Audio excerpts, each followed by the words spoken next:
এই গ্রামে এক বুড়ির বাড়ির চালে অনেক লাউ হয়েছিল।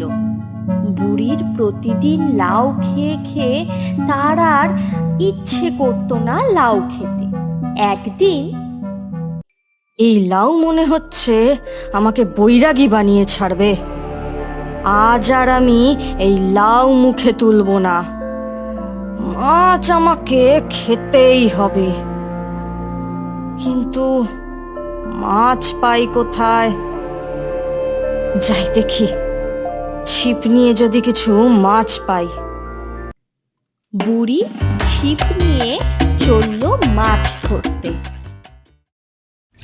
বুড়ি সারাদিন ছিপ ফেলতে লাগলো, কিন্তু মাছ আর উঠল না। না, আজ আর মনে হচ্ছে মাছ পাওয়া যাবে না।